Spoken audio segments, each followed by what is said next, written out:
Praise the Lord friends, I hope you all fine. God bless you. प्रभु आप सभी को बहुत बहुत आशीष दें। और मैं वेलकम करती हूँ आज के सैबथ स्कूल में। और आज का सैबथ स्कूल जो है एक भविष्यवाणी के बारे में बताता है। और इस भविष्यवाणी को जानना हमारे लिए बहुत ज़रूरी है, क्योंकि भविष्य के लिए ये ज़रूरी है कि हम उसको जानें। और आज प्रेजेंट में रह के अगर हम भविष्य को जान पाते हैं तो हम जो है अपने प्रेजेंट को सुधार सकते हैं। तो परमेश्वर का वचन हमें इसीलिए दिया गया है कि हम अपने आप को सुधारें, अपने में इम्प्रूवमेंट करें। और इसके लिए ज़रूरी है कि हम भविष्यवाणियों को जानें।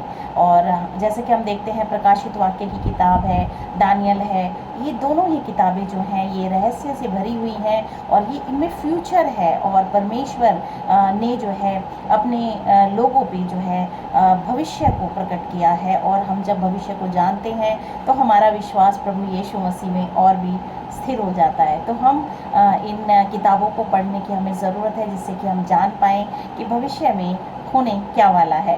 तो आइए हम शुरू करते हैं। और ये जो है 15 मई का जो सैबथ स्कूल है, और इसका दिन है बुधवार। और दानियल 8:14 इसका शीर्षक है। दानियल 8:14 और 14 के 2300 दिन और 2300 डेज़। और जैसे कि मैंने लास्ट सैबथ स्कूल में आपको सिखाया था कि जहाँ पे दिनों की बात होती है, दिनों से जो है वो रेफ़र किया जाता है एक साल के लिए। और जैसे कि हमने पुराने सैबथ स्कूल में भी सीखा था कि 3.5 दिन की बात हुई थी, तो 3.5 दिन का मतलब था 3.5 साल।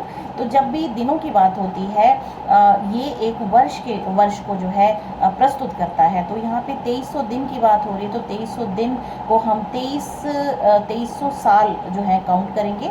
और इसको हम जानने की कोशिश करेंगे कि दानियल के द्वारा परमेश्वर ने कौन सी भविष्यवाणी को इस संसार के लिए जो है दिया गया है। और ये बहुत ही इम्पॉर्टेंट भविष्यवाणी है। तो आइए हम जानते हैं।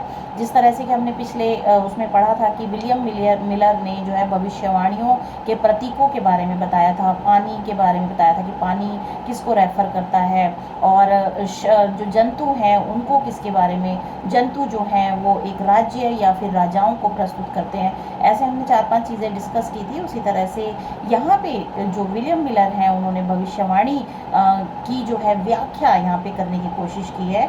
और हम पढ़ते हैं, इसमें लिखा है, विलियम मिलर ने देखा कि भविष्यद्वक्ताओं द्वारा भविष्यवाणियाँ की गई घटनाएं सटीक रूप से पूरी हुई हैं। जैसे कि हम देखते हैं कि अब्राहम को परमेश्वर ने जो है आशीष दी और उसके साथ वाचा बांधी, और पहले ही बता दिया था अब्राहम को कि तुम्हारा जो वंश है वो 400 साल तक बंधुआई में रहेगा। और हम देखते हैं कि अब्राहम के वंशजों के 400 साल के प्रवास, इज़राइल के जंगल में भटकने के 40 साल, इज़राइल की बंधुआई के 70 साल, और दानियल के इज़राइल को आवंटित 17 सप्ताह। दानियल के इज़राइल को आवंटित का मतलब होता है उनको दिए गए हैं, बांटे गए हैं। आवंटित उनको दिए गए हैं 70 सप्ताह। और 70 सप्ताह के बारे में आज हम जानेंगे, 2300 दिनों के बारे में जानेंगे। और कुछ भविष्यवाणियाँ जो कि पुराने समय में की गई थी और वो पूरी हुई, इसीलिए हम इस भविष्यवाणी को भी हम जो है पूरी होते हुए जो है देखेंगे। और इसके ऊपर हम तभी विश्वास कर सकते हैं जब हम पुराने जो पास्ट में हुआ है उनको जब हम जानते हैं कि हाँ वो हुआ था और वो पहले ही भविष्यवाणी की गई थी और वो पूरी हुई, तो हम जो आज हम भविष्यवाणियों को जानते हैं उन पे भी हम विश्वास कर सकते हैं कि वो भी फ्यूचर में पूरी होंगी।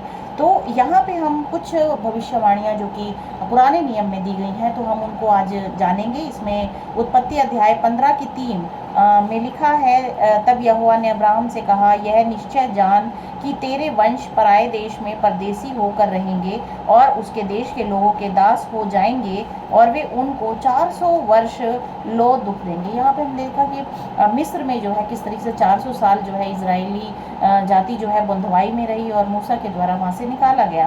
तो ये भविष्यवाणी भी पूरी हुई।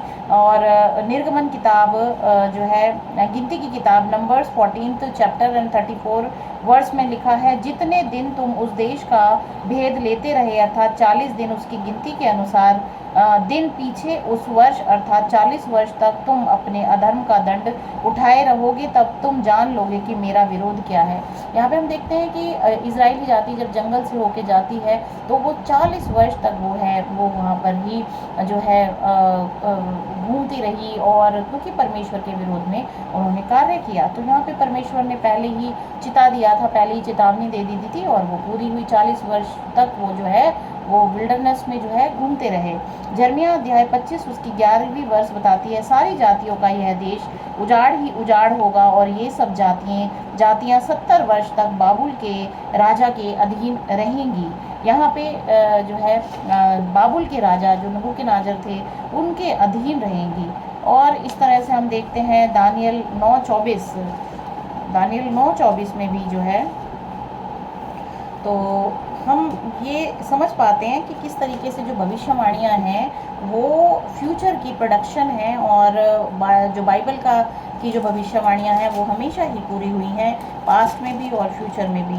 यहाँ 24 में लिखा है, दानियल को जो दी गई है यहाँ पे जो बताया गया है दर्शन, उसमें जो है लिखा है जो जिब्राइल स्वर्गदूत है वो आकर जो है दानियल को ये बताता है कि तेरे लोगों और तेरे पवित्र नगर के लिए 70 सप्ताह ठहराए गए हैं कि उनके अंत तक अपराध का होना बंद हो, और पापों का अंत और अधर्म का प्रायश्चित किया जाए, और युगानुयुग की धार्मिकता प्रकट हो, और दर्शन की बात पर और भविष्यवाणी पर छाप दी जाए, और परम पवित्र का अभिषेक किया जाए। इसीलिए यह जान और समझ ले कि यरूशलेम को फिर बसाने की आज्ञा के निकलने से लेकर अभिषिक्त प्रधान के समय तक 7 सप्ताह बीतेंगे। यहाँ पे जो है किस तरीके से परमेश्वर का दर्शन दानियल को दिया गया, और यहाँ पे ये बात कही गई कि 70 सप्ताह 490 सालों का जो समय इजरायली जाति को दिया गया था कि वो अपने पापों से मुंह फेरे और जो है परमेश्वर की तरफ जो है परमेश्वर की आज्ञाकारिता में बढ़े, और 70 सप्ताह तक कहा गया कि यहाँ पाप होना जो है उसका पाप का अंत हो, और जो है यहाँ लिखा पापों का अंत और अधर्म का प्रायश्चित किया जाए, और युगानुयुग की धार्मिकता प्रकट हो, और दर्शन की बात पर और भविष्यवाणी पर छाप दी जाए, और परम पवित्र का अभिषेक किया जाए। परम पवित्र का अभिषेक किया जाए, प्रभु यीशु मसीह का अभिषेक किया जाना था, लेकिन वहाँ पे फिर भी जो है इजरायली जाति ने इस चीज़ को एक्सेप्ट नहीं किया, और परमेश्वर के विरोध में ही कार्य किया, आज्ञाकारिता को तोड़ा, और फिर उसको जो है कष्ट सहने पड़े। आप देखते हैं कि किस तरीके से 70 AD में जो है रोमन्स ने वहाँ पे आके अधिकार जमाया, और वहीं पर जो है सब तितर बितर किए गए सारी इजरायली जाति, और बहुत ही क्रूरता पूर्वक जो है उसको जो है नष्ट किया गया इजराइल को। तो जब भी परमेश्वर अपने जातियों को, अपने लोगों को कोई वाचा बांधते हैं या फिर कोई चेतावनी देते हैं, तो ज़रूरी है कि उनका माना जाए। और हमारे लिए भी ये दिया गया है वचन, परमेश्वर कहता है कि तुम अपने पापों से सच्चा पश्चाताप करके प्रभु यीशु मसीह के जब शरण में आते हो तो तुम्हारे पापों को क्षमा किया जाएगा। तो हमें आज मानव जाति को भी इस भविष्यवाणी के ऊपर जो है विश्वास करने की ज़रूरत है, क्योंकि परमेश्वर का वचन सत्य है और वो हमेशा पूरा होता है। और इस तरीके से यहाँ भविष्यवाणियों के बारे में हम देखते हैं कि भविष्यवाणियाँ हमेशा पूरी हुई हैं, और भविष्यवाणियाँ परमेश्वर के अनुसार दी गई हैं, किसी मनुष्य ने नहीं दी हैं, परमेश्वर के जो है पवित्र आत्मा के द्वारा प्रेरित होकर। जैसे कि यहाँ दानियल ने तो जो अर्थ समझाने के लिए परमेश्वर ने अपने जिब्राइल स्वर्गदूत को भेजा। इसकी व्याख्या जो है यहीं पर दी हुई है कि किस तरीके से जिब्राइल का भविष्यवाणी को समझाना। खुद स्वर्गदूत को परमेश्वर ने भेजा कि वो दानियल को समझाए, और आज हमें भी समझने की ज़रूरत है कि जो 2300 वर्षों की जो अवधि है वो मनुष्य जाति को दी गई है कि वो अपने जो है अपने जीवन में परमेश्वर की तरफ मुड़े, अपने पापों को त्याग कर वो परमेश्वर की तरफ मुड़े। अन्यथा जो है जब प्रभु यीशु मसीह का आना होगा तो हर किसी का न्याय किया जाएगा, और परमेश्वर ने हमारे अपने अनुग्रह को जो है अपना अनुग्रह हमें दिया है कि हम जो है उस अनुग्रह में अपने आप को ढांपें, और परमेश्वर के अनुसार अपने जीवन में जिएं। तो ये ज़रूरी है कि हम इन भविष्यवाणियों को जानें। यहाँ पे हम जानेंगे कि परमेश्वर के पहले आगमन की समय सारणी के बारे में जो ये पद हैं, कुछ पद मैं पढ़ूंगी, हम डिस्कस करेंगे कि वो उसकी भी भविष्यवाणी की थी। परमेश्वर प्रभु यीशु मसीह के पुत्र प्रभु यीशु मसीह के आने की, परमेश्वर के पुत्र के आने की भी भविष्यवाणियाँ की गई थी, उनके ऊपर भी जो है हम नज़र डालेंगे। इसमें लिखा है मरकुस अध्याय 1:15 में, और कहा समय पूरा हुआ है और परमेश्वर का राज्य निकट आ गया है, मन फिराओ और सुसमाचार पर विश्वास करें। गलातियन 4:4 बताता है, परंतु जब समय पूरा हुआ तो परमेश्वर ने अपने पुत्र को भेजा जो स्त्री से जन्मा और व्यवस्था के अधीन उत्पन्न हुआ। यहाँ पे जो 70 सप्ताह जो समय ख़त्म हुआ, तो उस दौरान जो है परमेश्वर ने अपने पुत्र को इस संसार में भेजा कि उसका अभिषेक किया जाए। गलातियन ये फिर हम पढ़ेंगे रोमियो अध्याय 5:6 में, क्योंकि जब हम निर्बल ही थे तो मसीह ठीक समय पर भक्तिहीनों के लिए मरा। यहाँ पे भविष्यवाणी थी प्रभु यीशु मसीह के आने की, यहाँ पे पूरी हुई। और आगे हम पढ़ेंगे जो अध्याय 8 का जो है और जो बाकी वर्सेस हैं वो भी यही बताती हैं कि परमेश्वर के जो पुत्र का बलिदान किया जाएगा। यहाँ पे जो वर्ष है ये बताती है, यहाँ पे, हाँ जी, ये अध्याय 9 में है। अध्याय 9 में लिखा है, जो अभी हमने 9 की 24 पढ़ी थी और 25 पढ़ी थी, उसके बाद लिखा है कि 26 वर्ष में लिखा है, उन 62 सप्ताहों के बीतने पर अभिषिक्त पुरुष काटा जाएगा और उसके हाथ कुछ ना लगेगा, और आने वाले प्रधान की प्रजा नगर और पवित्र स्थान को नष्ट तो करेगी, परंतु उस प्रधान का अंत ऐसा होगा जैसे बाढ़ से होता है, तो भी उसके अंत तक लड़ाई होती रहेगी। अब यहाँ पे जो प्रधान की बात हुई है, ये जो है आने वाले प्रधान की प्रजा नगर और पवित्र स्थान को नष्ट तो करेगी। ये जो है सैटनिक जो शैतान है उसके बारे में यहाँ पे बताया गया है, और उसका अंत होने तक लड़ाई जारी रहेगी। वह प्रधान 1 सप्ताह के लिए बहुतों के संग दृढ़ वाचा बांधेगा, परंतु आधे ही सप्ताह के बीतने पर वह मेल बलि और अनबलि को बंद कर देगा, और कंगूरे पर उजाड़ने वाली घृणित वस्तुएं दिखाई देंगी, और निश्चय ही ठनी हुई बात के समाप्त होने तक परमेश्वर का क्रोध उजाड़ने वाले पे पड़ा रहेगा। यहाँ पे एक समय निर्धारित किया गया है कि परमेश्वर का जो है क्रोध इस संसार के ऊपर प्रकट होगा, और वो 2300 वर्ष जो दिए गए हैं उसके बाद जो है होगा। तो यहाँ पे ये सब भविष्यवाणियाँ पूरी हुई हैं, तो ये 2300 दिन की भविष्यवाणी भी पूरी होगी। आगे हम पढ़ते हैं, जैसा कि मिलर ने भविष्यवाणियों का अध्ययन किया, पवित्र वचन की तुलना पवित्र वचन से करते हुए उसने निष्कर्ष निकाला कि यदि पूरे बाइबल में परमेश्वर के पास एक ईश्वरीय समय सारणी थी, तो जब हमारे प्रभु के दूसरे आगमन की बात आती है तो परमेश्वर के पास एक और ईश्वरीय समय सारणी होनी चाहिए। देखिए, पहला जो प्रभु यीशु मसीह के आगमन की भविष्यवाणी जो थी वो पूरी हुई, जो 70 सप्ताहों के बीच में जो है बात कही गई थी कि 70 सप्ताह दिए गए हैं इजरायली जाति को। और तो मिलर कहते हैं कि दूसरा जो आगमन यीशु मसीह का होने वाला है वो भी जो है निर्धारित है। और यहाँ पे हम पढ़ेंगे दानियल अध्याय 8 उसकी 14, और 2300 दिनों के अंत में कौन सी घटना घटित होने वाली थी। यहाँ पे हम 8 की 14 पढ़ेंगे। 8 की 14 में लिखा है, तब उसने मुझसे कहा, जब तक सांझ और सवेरा 2300 बार ना हो तब तक वह होता रहेगा, तब पवित्र स्थान शुद्ध किया जाएगा। यहाँ पे 2300 दिन जो कि परमेश्वर ने निर्धारित किए हैं कि वो सुबह और शाम, मतलब हर एक दिन होता रहेगा। परमेश्वर की ये मर्जी है कि ये समय दिया गया है मनुष्य जाति को। विलियम मिलर ने लोकप्रिय दृष्टिकोण को स्वीकार किया कि पवित्र स्थान की शुद्धिकरण अग्नि द्वारा पृथ्वी की शुद्धि है।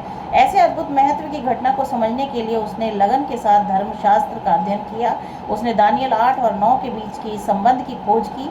दानियल 8 में स्वर्गदूत को निर्देश दिया गया था कि इस व्यक्ति को दर्शन समझा दे। जिब्राइल के द्वारा जो है दानियल को ये दर्शन समझाया गया।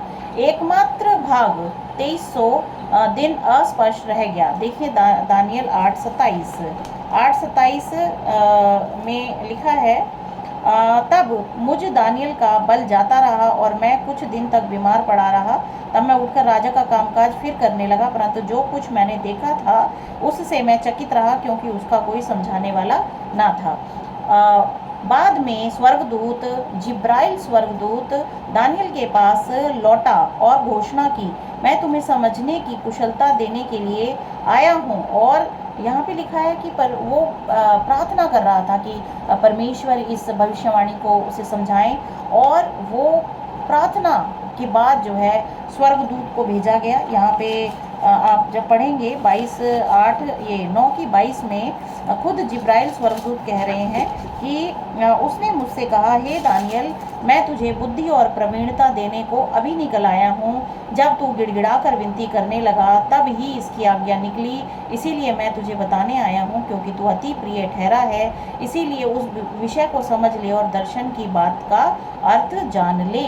यहाँ पे मैं एक चीज़ और ये हम मतलब सीखें कि जब हम किसी चीज़ को समझना चाहते हैं तो हम परमेश्वर से जब हम प्रार्थना करेंगे तो परमेश्वर अपने स्वर्गदूतों के द्वारा हमें जो है गाइड करते हैं और बहुत सारी ऐसी रहस्यों को के अर्थ को बता सकते हैं। बाइबल को समझने के लिए ज़रूरत है कि हम जो है परमेश्वर की जो है सहायता प्राप्त करें, जो कि पवित्र आत्मा के द्वारा जो है हमें मिलती है, और हम जो है तभी परमेश्वर के वचन को समझ सकते हैं।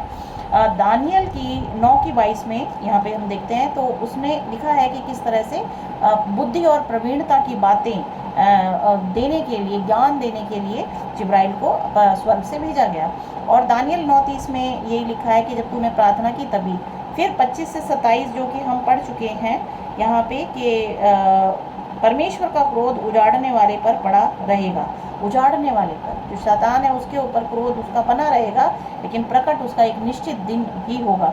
इससे उन्हें 2300 दिनों के बारे में समझने में मदद मिलेगी। 2300 दिनों का जो कार्यकाल है ये जो है स्पष्टता से बताता है कि 70 सप्ताह जो है वो 70 सप्ताह जो है 490। मैंने बताया कि सप्ताह जो है, दिन जो है वो हमेशा वर्षों को प्रस्तुत करते हैं। वर्ष 70 सप्ताह को 70 को 7 से मल्टीप्लाई करें, सप्ताह की बात है तो एक सप्ताह में 7 दिन होते हैं, तो 70 को 7 से मल्टीप्लाई करेंगे 49 आता है, और ये जो है डेज की बात हो रही है, तो यहाँ 70 सप्ताह मतलब 70 मल्टीप्लाइड बाय 7, तो ये हो जाएगा 490 ईयर्स। 490 ईयर्स जो है ये इसको रेफर करते हैं। 490 ईयर्स का कार्यकाल जो है शुरू होता है 483 से लेके ये 34 AD तक, 34 AD जो कि इंक्लूडेड है 70 वीक्स, जो कि 490 साल का जो है पूरा समय है, इसको 70 सप्ताह कहा गया है। उसके बाद उसी बीच में प्रभु यीशु मसीह का बलिदान हुआ, और उसके बाद जो है 810 साल जो बचते हैं वो 844 तक जाते हैं। 844 जो सन है वहाँ तक जो है 2300 दिन जो है कंप्लीट होते हैं। उसके बाद का जो कार्यकाल है, हम जानते हैं 1844 में प्रभु यीशु मसीह अति पवित्र स्थान में प्रवेश किया उन्होंने, और वो हमारे लिए जो है प्रार्थना कर रहे हैं। और ये समय जो है अनुग्रह का समय है, जो कि परमेश्वर ने सभी पूरे संसार की मानव जाति को दिया है कि वो इस समय में अगर सच्चे पश्चाताप को करके प्रभु यीशु मसीह को ग्रहण करते हैं तो उनके पापों की क्षमा उनको मिल जाएगी। तो परमेश्वर की भविष्यवाणी है ये पूरी हुई है, हमेशा पूरी होगी। और एक दिन ये अध्याय 9 दानियल, और जो उसमें 27 वर्ष जो बताती है कि और ये तब तक कार्यकाल चलेगा, तब तक यीशु मसीह का आना ना होगा। इसमें लिखा है, वह प्रधान एक सप्ताह के लिए बहुतों के संग दृढ़ वाचा बांधेगा, परंतु आधे ही सप्ताह के बीतने पर मेल बलि और अन्न बलि को बंद करेगा, और कंगूरे पे उजाड़ने वाली घृणित वस्तु दिखाई देगी। और निश्चय ही ठनी हुई बात के समाप्त होने तक, ठनी हुई बात क्या है कि परमेश्वर का न्याय इस संसार पे किया जाएगा, और तब परमेश्वर का क्रोध उजाड़ने वाले पे पड़ा रहेगा। तो प्रभु यीशु मसीह के इस वचन के सुने जाने पे आशीष हो, आमीन। और निरंतर हम प्रभु से प्रार्थना करें कि वो हमें अपने रहस्यों को बताए, जिससे कि हम अपने प्रेजेंट को सुधार सकें और फ्यूचर को जान सकें। तो ज़रूरी है परमेश्वर के वचन का हम अध्ययन करें। आमीन। प्रभु आपको आशीष दें।